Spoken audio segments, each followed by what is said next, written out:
बिस्मिल्लाहिर्रहमानिर्रहीम। अस्सलामु अलैकुम वरहमतुल्लाहि वबरकातुहू। Dear students, wish you fine. इनएमडीकेट के टेस्ट को डिस्कस करने जा रहे हैं। टेस्ट नंबर 2 है या 3 है, लेकिन मुझे जो एमसीक्यूज़ मिल गए हैं फिज़िक्स के, ये मेरे ख़्याल में डिफरेंट टेस्ट से मैंने कलेक्ट की है, डिफरेंट सोर्सेज से। इसको डिस्कस करने जा रहे हैं। एमसीक्यू नंबर फर्स्ट हमारे पास है कि स्टेप अप ट्रांसफार्मर इंक्रीजेज। यहाँ पर पहला सवाल आपसे पूछा गया है कि मेरे ख़्याल में इसी मरतबा जो टेस्ट में जो सवालात आते हैं, अभी तक तो मैंने कम्प्लिकेटेड कोई क्वेश्चन नहीं देखा। इंतहाई सिंपल क्वेश्चंस है, इंतहाई आसान क्वेश्चंस है और कोई कंसेप्चुअल भी ज़्यादा नहीं है। यहाँ पर पहला सवाल आपसे ये पूछा गया है कि स्टेप अप ट्रांसफार्मर में कौन सा फिनोमेना होता है। तो डियर स्टूडेंट्स, आपको पता है कि हमारे पास असल में हम स्टेप अप ट्रांसफार्मर ऐसे ट्रांसफार्मर को कहते हैं जिसमें हमारे पास सेकेंडरी नंबर ऑफ टर्न जो है प्राइमरी से ज़्यादा होते हैं। इसको हम कहते हैं स्टेप अप ट्रांसफार्मर। ठीक है, इसको हम कहते हैं स्टेप अप ट्रांसफार्मर। शाबाश। याद रखिए, अगर नंबर ऑफ टर्न सेकेंडरी में ज़्यादा होते हैं तो हमारे पास जो कि फेराडे ने फरमाया था कि जो ईएमएफ इलेक्ट्रोमोटिव फोर्स है, जो कि इंड्यूस ईएमएफ जो पैदा होता है, ये it depends upon the number of turns. अगर नंबर ऑफ टर्न्स ज़्यादा है तो ईएमएफ ज़्यादा होगा, अगर नंबर ऑफ टर्न्स कम है तो ईएमएफ कम होगा। यहाँ पर सेकेंडरी नंबर ऑफ टर्न्स ज़्यादा है तो इसका मतलब ये है कि सेकेंडरी ईएमएफ ज़्यादा होगा।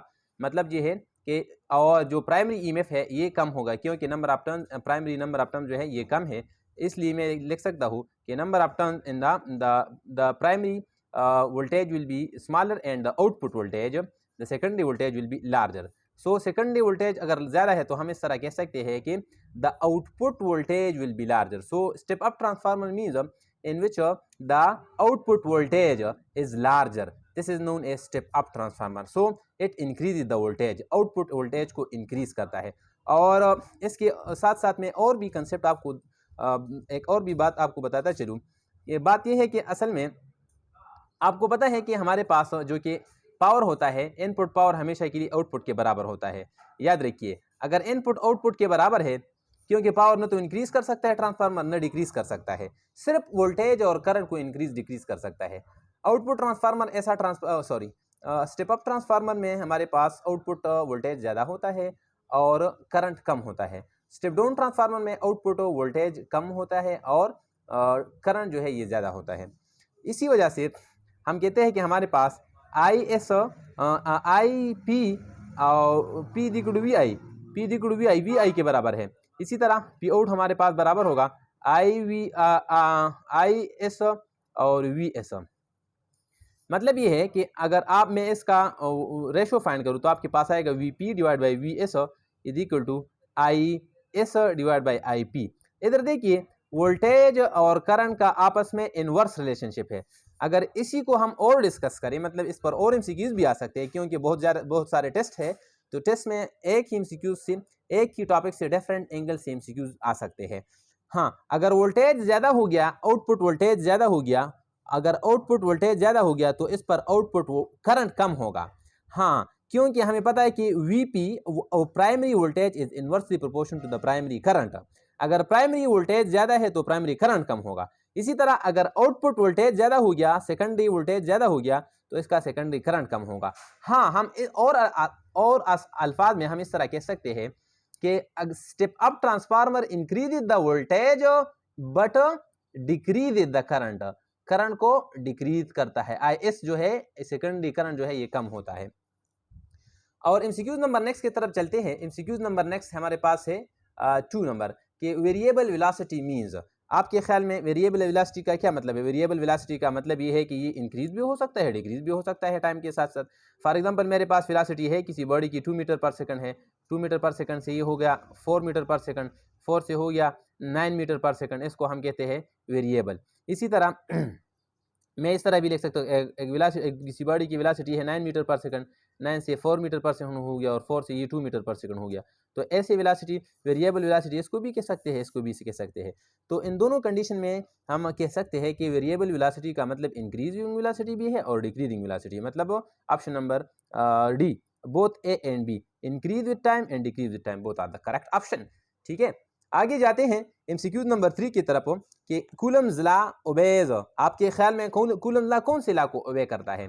पता है आपको कि कूलम्ब लॉ किसे कहते हैं? शाबाश, F इक्वल टू के Q1 Q2 divide by R square. ठीक है, ये हमारे पास कूलम्ब लॉ है। कूलम्ब लॉ हमारे पास एक यहाँ पर फोर्स की बात होती है, कूलम्बिक फोर्स की। न्यूटन फर्स्ट लॉ के बराबर है, सेकंड के बराबर है, थर्ड के बराबर है, या इनवर्स स्क्वायर लॉ के बराबर है। ये न तो ये न्यूटन फर्स्ट लॉ के रिजेंबल है, न सेकंड के है, न थर्ड के है। हाँ, ये इनवर्स स्क्वायर लॉ के है, क्योंकि न्यूटन का जो इनवर्स स्क्वायर लॉ है F equal to G m1 m2 divide by R square and R unit vector. ये हमारे पास ग्रेविटेशनल न्यूटन ग्रेविटेशनल लॉ है, आपने पढ़ा होगा मैट्रिक में। और यहाँ पर फर्स्ट ईयर में भी आपने पढ़ा है, चैप्टर नंबर 5 में, ग्रेविटेशनल फील्ड, ग्रेविटेशनल चैप्टर में, वर्क एंड एनर्जी में। तो इधर देखिए, यहाँ पर भी फोर्स और डिस्टेंस के दरमियान, आर के दरमियान कितना कैसा रिलेशनशिप है? इनवर्स है। इसी तरह यहाँ पर भी देखिए, फोर्स और आर के दरमियान, इसको हम कहते हैं inverse square law. So we can say both the Coulomb's law and the Newton gravitational law of attraction both obeys inverse square law, so we can say that Coulomb's law obeys the inverse square law. So option number D is the correct option. ठीक है students, चलो आगे चलते हैं, आगे next MCQs की तरफ। ये है मोटू, चलो आगे जाते हैं, शाबाश। हाँ, सवाल नंबर नेक्स्ट हमारे पास है कि decay process is a D, rapid increases process, exponential decrease, rapidly decreases with time, decreases with time, और none of the above। आपके ख्याल में डीके प्रोसेस, डीके लॉ के बारे में आपसे पूछते हैं। अगर आपको डीके लॉ मालूम है तो फिर आप ये आसानी से हल कर सकते हैं। प्यारे स्टूडेंट्स, आपको पता है कि हमारे पास n is equal to n naught e की पावर माइनस लैम्डा टी। आपने इसी तरह एक इक्वेशन पढ़ा है किसी न्यूक्लियर रेडिएटिविटी में, इस तरह एक इक्वेशन पढ़ा है।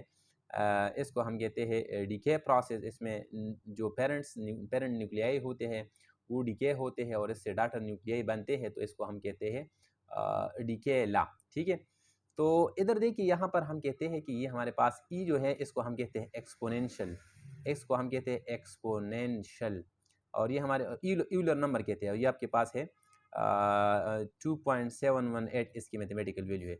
ये इक्वेशन हम इस तरह भी लिख सकते हैं कि n is equal to n naught divided by e की पावर लैम्डा टी, प्लस यहाँ पर मैंने माइनस लिखा है, ये प्लस हो जाएगा, नीचे आएगी। तो इसको हम कहते हैं एक्सपोनेंशियल प्रोसेस। यहाँ पर अगर आप देखिए, ये हमारे पास n नॉट नंबर है, इनिशियल नंबर है ये हमारे पास, तो इसका ग्राफ अगर आप देखिए इसी तरह ग्राफ होता है। हाँ, ये भी छोड़िए, ये जहाँ पर भी एक्सपोनेंशियल इस्तेमाल होता है तो वहीं पर ये जो डिक्रीज होता है इसको हम कहते हैं एक्सपोनेंशियल डिक्रीज। और भी इस तरह आपने ग्राफ देखी भी होंगी और आपने पढ़ा भी होगा, इसी तरह होते हैं, या तो इसी तरह होता है या ग्राफ्स इसी तरह होते हैं। तो याद रखिए, इस डैश डैश ग्राफ का मतलब है this is called increasing, linearly increasing. और यहाँ पर ये जो है, ये जो मैंने सॉलिड लाइन रखा है इसको हम कहते हैं डिक्रीजिंग, और ये भी लाइन है, ये इसको हम कहते हैं एक्सपोनेंशियल ग्राफ। हाँ, ये ग्राफ्स आपने इसी तरह देखे होंगे। तो ये हमारे पास जो डीके प्रोसेस है, ये कौन सा प्रोसेस है, कहाँ पर है ये वाला? हाँ, ये रैपिड डिक्रीजिंग प्रोसेस है। ठीक है, rapidly decrease with time, exponential decrease, ये हमारे पास एक्सपोनेंशियल डिक्रीज है। यहाँ पर एक्सपोनेंशियल वर्ड इस्तेमाल किया है, यूलर इस्तेमाल किया गया है, तो हमारे पास एक्सपोनेंशियल डिक्रीज प्रोसेस है। ठीक है, हाँ, इसके बाद एमसीक्यू नंबर 5 है कि X rays are produced by, X rays कब प्रोड्यूस होते हैं? प्यारे तलबा व तालिबात और प्यारे मोहतरम डॉक्टरान साहिबानों, आप जानते हैं कि एक्सरेज, पहली बात तो यह है कि व्हाट आर एक्सरेज। एक्सरेज हमारे पास actually they are electromagnetic radiation of highly energy, they are highly energetic electromagnetic radiation. इसकी जो एनर्जी होती है ये इंतहाई ज़्यादा होती है। और याद रखिए कि जब भी आप इलेक्ट्रोमैग्नेटिक रेडिएशन की बात करते हैं तो इलेक्ट्रोमैग्नेटिक रेडिएशन जो है ये चार्जेस के एक्सेलरेशन या डिसेलरेशन से पैदा होते हैं। व्हेन चार्जेस आर एक्सेलरेटेड या they are decelerated, then electromagnetic radiations are produced, and whenever electromagnetic radiations are produced, then the energy of electromagnetic radiation depends upon the deceleration, the magnitude of deceleration or the magnitude of acceleration produced in the charges. If the magnitude of acceleration, the larger acceleration is produced, yeah, we can say if the charges are rapidly decelerated, then highly electromagnetic radiation will be produced. In this condition X-rays are produced. यहाँ पर X-rays चूँकि electromagnetic radiation है ये पैदा हो गए हैं, तो याद रखिए अगर इसकी एनर्जी ज़्यादा है तो ये भी ज़्यादा ये पैदा होंगे ऐसी चार्जेस की एक्सेलरेशन या डिसेलरेशन की जिसकी एनर्जी ज़्यादा होगी। तो यहाँ पर पहला ऑप्शन है when electron jumps from lower to upper shell. चलो बात तो ठीक है, इलेक्ट्रोमैग्नेटिक रेडिएशन तो पैदा होते हैं लेकिन एक्स-रेस पैदा नहीं हो सकते। हाँ, when electron jumps from upper to lower shell, हाँ ये बात भी ठीक है, लेकिन इलेक्ट्रोमैग्नेटिक रेडिएशन तो पैदा होंगे लेकिन एक्स-रेस की बात ठीक नहीं है, एक्स-रेस के बारे में ठीक नहीं है।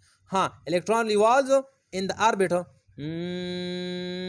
ये भी ठीक नहीं है क्योंकि यहाँ पर भी इलेक्ट्रोमैग्नेटिक रेडिएशन तो पैदा होंगे। नन ऑफ द अबव, हाँ बिल्कुल नन ऑफ द अबव ठीक है। यहाँ पर शायद कोई और ऑप्शन भी होगा, सवाल में पहले से मौजूद था लेकिन मैंने शायद नहीं लिखा होगा। लेकिन याद रखिए कब पैदा होंगे, सवाल ये है कि कब पैदा होंगे। याद रखिए यहाँ पर चैप्टर नंबर 17, चैप्टर नंबर 18, 19 में आपने पढ़ा है सेकंड ईयर में कि जब भी आपके पास इलेक्ट्रॉन्स होते हैं और इलेक्ट्रॉन्स ये डिसेलरेट होते हैं, कहाँ से डिसेलरेट होते हैं, ये अगर आपके पास मेरे पास इलेक्ट्रॉन है और इलेक्ट्रॉन हमारे पास ये शेल्स है, हमारे पास शेल है और शेल्स में इलेक्ट्रॉन्स अगर बहुत ज़्यादा फासले सर, अगर ज़्यादा फासले से एक इनर ट्रांजिशन करते हैं, इनर ट्रांजिशन का नाम आपने सुना होगा।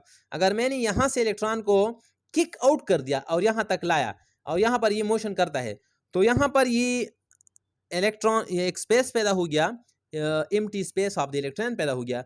तो यहाँ से ये पॉसिबल है कि यहाँ से भी इलेक्ट्रॉन जंप कर सकते हैं, यहाँ से भी जंप लगा सकते हैं और यहाँ से भी जंप लगा सकते हैं। अगर इन दोनों के दरमियान एनर्जी जो है ये ज़्यादा है, मतलब यहाँ पर अगर इलेक्ट्रॉन ने, हाँ ये बोहर ने फरमाया था कि जब इलेक्ट्रॉन ऊपर शेल से नीचे शेल की तरफ ये डाउन आता है तो इलेक्ट्रॉन एनर्जी रिलीज़ करता है। हाँ, अगर ये यहाँ से ऊपर जाता है तो फिर ये आपको, हमें एनर्जी की ज़रूरत है, हम इसको एनर्जी देंगे। हाँ, अगर वहीं से जंप लगाता है यहीं आता है तो हम कहते हैं, इसको हम कहते हैं inner transition. Whenever electrons from the outer shells they are jumping down to the inner shells, then the gap between the electron, the jumping gap between the shells of electron is much larger and much larger amount of energy is released and that amount of energy will be in the form of electromagnetic radiation. So electrons are produced when your X-rays are produced when your electrons from outer shells are jumps down into the inner shells. In this condition electrons are produced, X-rays are produced। ठीक है, तो यहाँ पर ये मुमकिन हो सकता है कि when electron jumps from the upper to the lower shells, हाँ ये मुमकिन है, ये वाला मुमकिन है, लेकिन यहाँ पर एक स्पेसिफिकेशन लाजमी है कि when electron jumps from the upper to the inner shell, from the outermost shell to the inner shell, then X-rays can be produced, ये मुमकिन है। ठीक है, लेकिन मुझे जो सवालात मिल गए हैं प्यारे बच्चों, इसमें से बहुत से ज़्यादातर सवालात, तकरीबन 20% सवालात के स्टेटमेंट मुझे गलत मिले थे और इसके जो क्वेश्चन जो क्या हैं, इसको हम कहते हैं ऑप्शंस थे, वो ऑप्शन में भी ज़्यादातर गलतियाँ थी।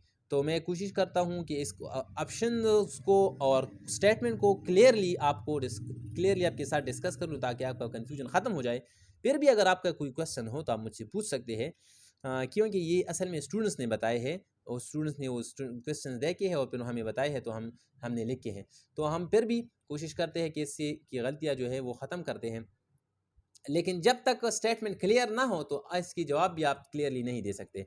सवाल नंबर 6 है कि magnetic flux is minimum for which angle, for an angle. आप जानते हैं प्यारे बच्चों कि हमारे पास मैग्नेटिक फ्लक्स आप किस तरह डिफाइन करते हैं। मैग्नेटिक फ्लक्स हम इस तरह डिफाइन करते हैं कि magnetic flux is equal to B dot A into cos of theta, इसी तरह है, ये हमारे पास इक्वेशन है। हाँ, अब मैग्नेटिक फ्लक्स मिनिमम होगा अगर यहाँ पर ये कॉस ऑफ थीटा मिनिमम हो गया, क्योंकि इसके बारे में तो कुछ बताया ही नहीं। तो हम कह सकते हैं कि magnetic flux depends upon the 3 factors, magnetic flux, magnetic induction, magnetic area and cos of theta. तो यहाँ पर आपसे एंगल के बारे में पूछते हैं तो आपको पता है कि कॉस थीटा कब ये मिनिमम होंगे। याद रखिए ये तब मिनिमम होंगे जब आपके पास एंगल 90 होता है, 90 when theta is equal to 90, तो आपके पास है cos 90 किसके बराबर होता है, cos 90 तो 0 के बराबर हो, तो यहाँ पर पुट कीजिए, आपके पास आएगा magnetic flux is equal to B A into 0, magnetic flux is equal to 0. This is the correct answer. No मतलब when the angle is 90 then the magnetic flux will be minimum. शाबाश, ये तो मैंने, I am sorry for that, अभी clear हो जाएगा. ठीक है. हाँ, सवाल नंबर नेक्स्ट है कि the magnetic field of earth surface is. आपके ख्याल में मैग्नेटिक फील्ड का, ये तो इंफॉर्मेटिव एमसीक्यूज है और इसमें ये तो आई एम सॉरी मुझे भी पता नहीं है, लेकिन मैंने गूगल पर सर्च किया. गूगल मामा ने यहाँ पर लिखा है कि the magnetic magnitude of the earth's magnetic field at its surface ranges from 25 to 65 यू micro T. 25 to 65 65 micro tesla, and this is equal to 0.25 to 0.6 गाज, ये इसके बराबर है. तो यहाँ पर जो भी ऑप्शन करेक्ट है आप ख़ुद फैसला कीजिए, मुझे पता नहीं है. तो ये इसका करेक्ट ऑप्शन है. आई am sorry for that because I don't know, it is an informative questions. हाँ, चलो आगे जाते हैं क्वेश्चन नंबर 7 की तरफ. If the momentum increases by 13% then the kinetic energy increases by. हाँ प्यारे बच्चों, मैंने आपको एक फार्मूला बताया था कि हमारे पास जो काइनेटिक एनर्जी और मोमेंटम का रिलेशनशिप है, percentage increase in kinetic energy is equal to 2 times आप चेंज प्लस माइनस चेंज का स्क्वायर डिवाइड बाय 100. ये फार्मूला मैंने आपको बताया था.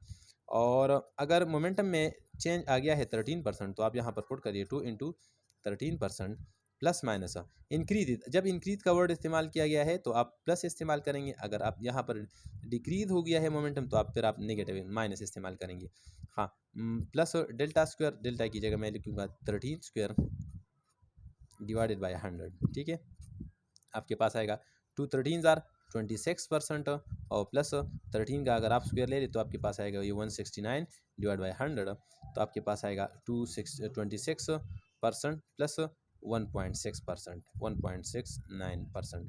तो आपके पास आएगा 27.69%. This is the increase in the kinetic energy. हाँ, अगर यहाँ पर आपके पास ये ऑप्शन नहीं है तो इसके राउंड अबाउट भी आप लिख सकते हैं, मतलब 26 भी लिख सकते हैं, 27 भी लिख सकते हैं, 28 भी लिख सकते हैं. ये आपका आंसर हो गया. ठीक है, आगे जाते हैं एमसीक्यूज नंबर 8 की तरफ.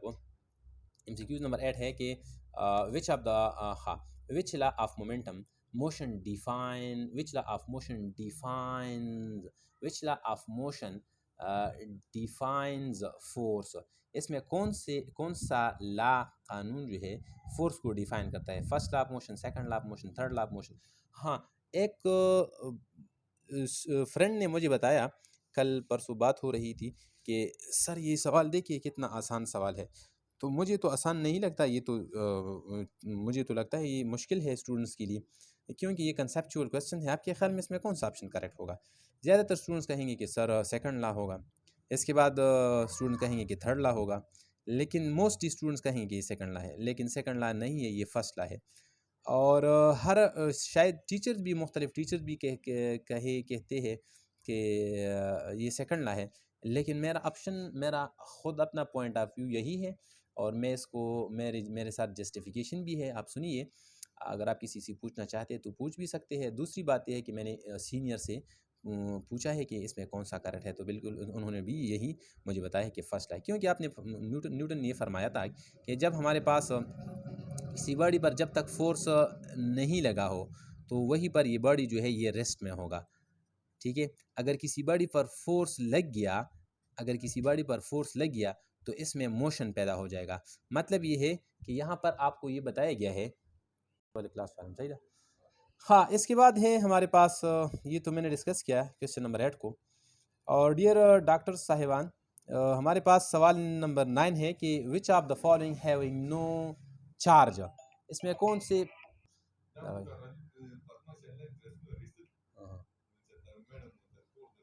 हाँ, तो सवाल नंबर इसमें कौन सा है, कौन सी बॉडी पर चार्ज नहीं है? पता है, बिल्कुल ये तो मेरे ख्याल में इंतहाई आसान है और ये तो 7, 8, 9 क्लास में स्टूडेंट्स पढ़ते हैं कि कौन सी बॉडी पर चार्ज होता है और कौन से पर नहीं. इलेक्ट्रॉन पर भी चार्ज होता है, प्रोटॉन पर भी चार्ज होता है और न्यूट्रॉन मामा पर बिल्कुल चार्ज नहीं होता. इसका जो नेट चार्ज होता है ये बिल्कुल 0 के बराबर होता है, आपने पढ़ा होगा. और प्रोटॉन और इलेक्ट्रॉन का जो चार्ज है मैग्नीट्यूड में ये दोनों बराबर होते हैं, लेकिन ये इलेक्ट्रॉन का चार्ज नेगेटिव होता है और प्रोटॉन का चार्ज जो पॉजिटिव होता है. ठीक है, लेकिन मैग्नीट्यूड में दोनों बराबर होते हैं और वो चार्ज है 1.602 × 10⁻⁹ कूलम. ये इतनी चार्ज, 1 इलेक्ट्रॉनिक चार्ज या 1 प्रोटॉनिक चार्ज इसके बराबर होते हैं। ठीक है, आगे जाते हैं MCQ नंबर नेक्स्ट की तरफ। हाँ, MCQ नंबर नेक्स्ट हमारे पास है कि in which motion the particles are perpendicular to the direction of motion. यहाँ पर आपको transverse wave, longitudinal waves, both option number आपको मालूम है हमारे पास दो किस्म के वेव्स के जो प्रोपेगेशन है, प्रोपेगेशन और इसके पार्टिकल्स के जो वाइब्रेशन है, ये दो किस्म के होते हैं। एक हमारे पास होते हैं ट्रांसवर्स वेव्स और दूसरे हमारे पास होते हैं लॉन्गिट्यूडिनल वेव्स। लॉन्गिट्यूडिनल वेव्स जो जिस डायरेक्शन में प्रोपेगेशन करते हैं, इसी ही डायरेक्शन में पार्टिकल्स के वाइब्रेशन होते हैं, मतलब इनके दरमियान एंगल ज़ीरो होती है। यहाँ पर ट्रांसवर्स में आप देखिए तो ट्रांसवर्स में पार्टिकल्स का जो डायरेक्शन ऑफ वाइब्रेशन है ये है और प्रोपेगेशन इसी डायरेक्शन में है। तो यहाँ पर देखिए इन दोनों के दरमियान एंगल जो है ये 90 के बराबर है। तो यहाँ पर हम कह सकते हैं कि the particles of the motion in the particles are perpendicular to the propagation of the wave, so transfer wave is the correct option and the remaining are not the correct option. ठीक है, MCQ number next की तरफ चलते हैं। MCQ number 10 है कि a particle execute simple harmonic motion of time period t। हाँ, यहाँ पर ये t है जो आपको नज़र नहीं आता, ये है t हमारे पास। ठीक है, हमारे पास एक पार्टिकल्स है, ये सिंपल हार्मोनिक मोशन करता है। सिंपल हार्मोनिक मोशन आप जानते हैं कि ऐसे मोशन को हम कहते हैं जिसमें हमारे पास एक्सेलरेशन और डिस्प्लेसमेंट डायरेक्टली प्रोपोर्शनल होते हैं, लेकिन इन दोनों के दरमियान जो कि एंगल होता है वो 180 डिग्री होती है। नेगेटिव साइन का मतलब है 180। ठीक है, हाँ, find the time taken to go time taken find करना है to go from the mean position to half of its amplitude. यहाँ पर मैं डायग्राम बनाता हूँ, डायग्राम को देखिए शाबाश। ये मेरे पास एक बॉडी है, ये मोशन करता है, 2 पॉइंट के दरमियान मोशन करता है। प्यारे बच्चों, यहाँ पर हम इसको कहते हैं ए पॉइंट, इसको मैं कहता हूँ बी और इसको मैं कहता हूँ सी। यहाँ पर अगर किसी बॉडी ने यहाँ से मोशन स्टार्ट किया और सी तक चला गया और सी से वापस पॉइंट ए तक आ गया, तो मैं कहता हूँ कि ए सी बी तक और बी सी सी तक और वापस सी सी बी तक और बी सी वापस ए तक, इसको हम कहते हैं one circular path. The time taken by the body to go from one point to coming back to that initial point, this is called the time, this time is called time period। यहाँ पर हमारे पास आपसे पूछते हैं कि body ने यहाँ से स्टार्ट लिया मीन पोजीशन से और हाफ ऑफ एम्पलीट्यूड कवर किया, एम्पलीट्यूड का हाफ फासला मतलब x0/2 फासला को कवर करने के लिए कितना टाइम लगेगा, what should be the time in going from the mean position to x/2। हाँ, तो इसके लिए आप मैथमेटिकल इक्वेशंस इस्तेमाल करेंगे और इक्वेशन ये है कि आपको ने पढ़ा है कि x = x0 और साइन ओमेगा t, ये आप इस्तेमाल करते हैं, सिंपल हार्मोनिक मोशन में इस्तेमाल करते हैं। यहाँ पर मैं पुट करता हूँ x की जगह मैं लिखता हूँ x0/2, क्योंकि आपको भी बताया गया है कि बॉडी ने मीन पोजीशन से स्टार्ट किया और हाफ डिस्प्लेसमेंट कवर किया, तो कितना टाइम लगेगा। अभी टाइम मालूम करने के लिए आप इस्तेमाल करेंगे साइन ओमेगा t। हाँ, ये दूसरे की साइन कैंसिल हो गया, लेफ्ट पर आपके पास हाफ आएगा और राइट पर आपके साथ ओमेगा टी आएगा। ठीक है, तो पता है ये आपके पास आएगा साइन ओमेगा टी, या मैं लिख सकता हूँ साइन थीटा भी लिख सकता हूँ। Sine theta is equal to half, ये आपके पास आएगा theta is equal to sine inverse of -2 1/2। और प्यारे बच्चों, साइन इनवर्स ऑफ -1/2 ये बराबर होता है 30 डिग्री के बराबर होता है। मतलब ये है कि हमारे पास एंगल बराबर हो गया 30 डिग्री की। सही था, अभी एंगल नहीं, आपसे टाइम के बारे में पूछते हैं, तो टाइम हमें मालूम है कि थीटा हमारे पास ओमेगा टी की भी बराबर होता है, 30 डिग्री है। ठीक है, और ओमेगा टी आप फाइंड कर सकते हैं, ओमेगा टी की जगह आप लिख सकते हैं। हाँ, तो एंगल हमारे पास ओमेगा टी 30 डिग्री के बराबर है। और मैं इस तरह भी लिख सकता हूँ कि ओमेगा हमारे पास 2π/t के बराबर होता है, 2π/t और मल्टीप्लाई बाय स्मॉल t, ये 2t हमारे पास टोटल टाइम है 30 डिग्री। 30 डिग्री की मैं लिख सकता हूँ जगह में π/6 रेडियन। ठीक है, ये आपके पास इसके साथ कैंसिल हो गया।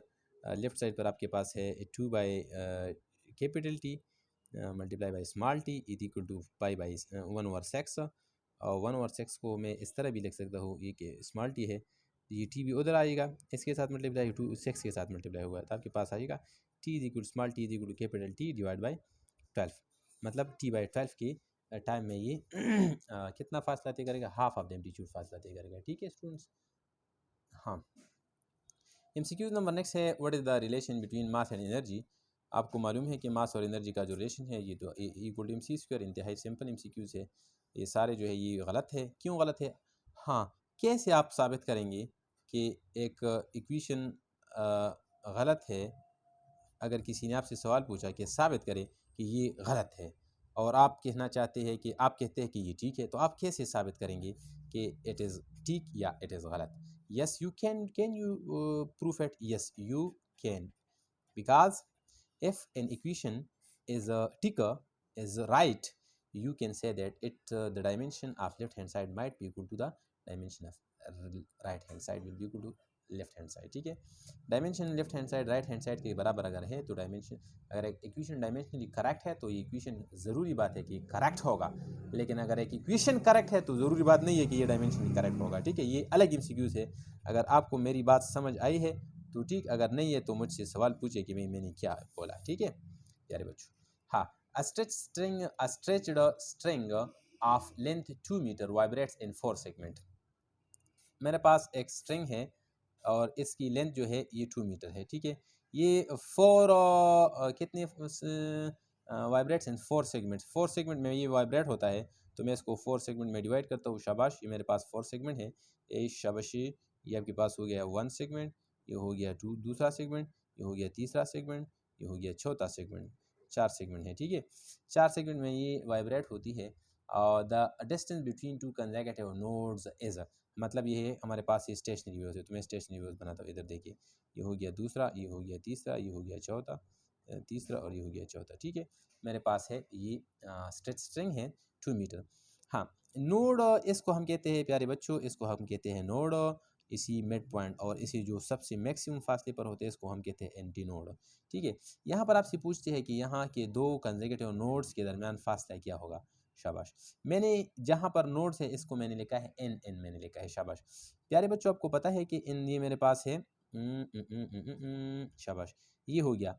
इस दोनों के दरमियान फासला कितना है? शाबाश, कौन मुझे बताएगा इन दोनों नोड्स के दरमियान फासला? पहली बात तो ये है कि टोटल फासला कितना है? 2 मीटर है।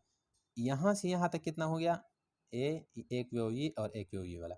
यहाँ से यहाँ तक हाफ हो गया। मैं लिख सकता हूँ कि यहाँ से यहाँ तक हाफ हो गया, और फिर यहाँ से यहाँ तक, मतलब ये है कि फिर इस हाफ का हाफ हो गया, तो मैं लिख सकता हूँ कि हाफ का हाफ, हाफ का हाफ मतलब 1/2 डिवाइड बाई 1/2, मतलब 1/4। This is the correct option. 1/4 का मतलब ये है कि 0.25। This is the correct option, option number B सही। 1 डिवाइड बाई 4 का मतलब है कि यहाँ पर 10 लगाए, और 4 1 4 2 आर 8, यहाँ पर आपके पास बच गया 2 बच गया, और 4 5 are 20, 0.25। Option number B is correct. आगे जाते हैं शाबाश। नेक्स्ट हमारे पास सवाल है, unit of permittivity of free space is. आपके ख्याल में परमिटिविटी ऑफ फ्री स्पेस का यूनिट क्या होगा? परमिटिविटी ऑफ फ्री स्पेस का मतलब है एप्सिलॉन नॉट।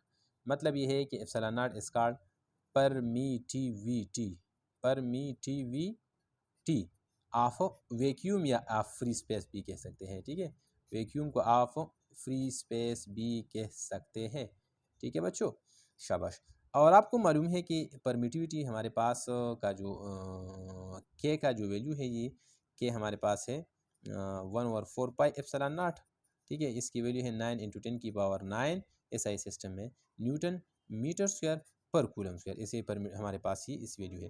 आप परमिटिविटी को फाइंड करना चाहते हैं तो आप परमिटिविटी यहाँ पर आएगा और आपके पास आएगा 1/4 पाई इंटू के, मतलब के का उल्टा, के की उल्टी यूनिट को हम कहेंगे परमिटिविटी का यूनिट। शाबाश, के का के यूनिट है न्यूटन मीटर स्क्वायर पर कूलम स्क्वायर। अभी कूलम ऊपर चला जाएगा और ये न्यूटन और मीटर स्क्वायर को नीचे आएंगे, तो आपके पास आएगा परमिटिविटी का कूलम स्क्वायर पर newton into metre square. This is the unit for the permittivity of space, free space. Option number A is the correct option. ठीक है बच्चों, आगे जाते हैं। Rest mass of the electron is, electron का rest mass क्या है?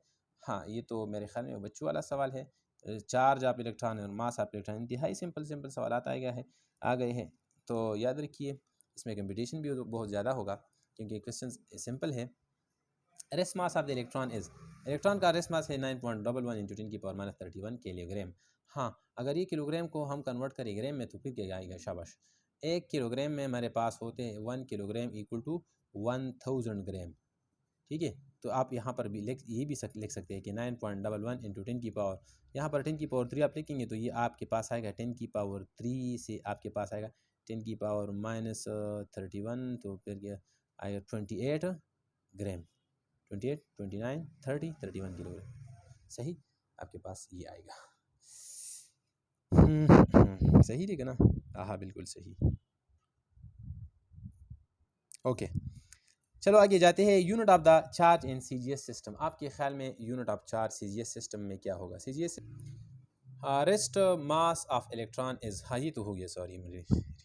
हाँ, charge of unit of charge in CGS system is, CGS system centimetre gram second को कहते हैं। हमारे पास जो सिस्टम हम इस्तेमाल करते हैं इसको हम SI सिस्टम कहते हैं, सिस्टम इंटरनेशनल। CGS सिस्टम में हम इस ESU इलेक्ट्रोस्टैटिक यूनिट भी हम इस्तेमाल कर सकते हैं SI सिस्टम में, सॉरी CGS में। स्टेट कूलम भी इस्तेमाल कर सकते हैं, फ्रैंकलिन भी, मतलब all of them are the unit of CGS system. ठीक है, आगे जाते हैं। MCQs मेरे पास और है कि नहीं, चलो देखते हैं। मेरे ख्याल में नहीं, ख़त्म हो गए MCQs नंबर। ये लास्ट MCQs था मेरे पास जो मुझे पहुंच गए थे। पहले टेस्ट में भी मैंने 15 MCQs डिस्कस की, इसके बाद भी मैंने ये दूसरे टेस्ट लेक्चर में भी मैंने 15 MCQs डिस्कस की। इंशाल्लाह मैं नेक्स्ट लेक्चर भी डिस्कस करूँगा। जितने जो मुझे MCQs मिलते रहेंगे तो मैं आपके साथ डिस्कस करूँगा, ताकि आपको जितनी भी कन्फ्यूजन है कि आपकी क्लियर हो जाएंगी। और इंशाल्लाह उम्मीद है कि आपको ये लेक्चर समझ आया होगा। अगर फिर भी कोई प्रॉब्लम, कोई क्वेश्चन हो तो आप इस बंदे से पूछ सकते हैं। इंशाल्लाह मैं हाजिर हूँगा आपकी खिदमत के लिए। ढेर सारी दुआ में मुझे याद रखिए, और इंशाल्लाह नेक्स्ट लेक्चर में मिलेंगे। तब तक अल्लाह हाफ़िज़।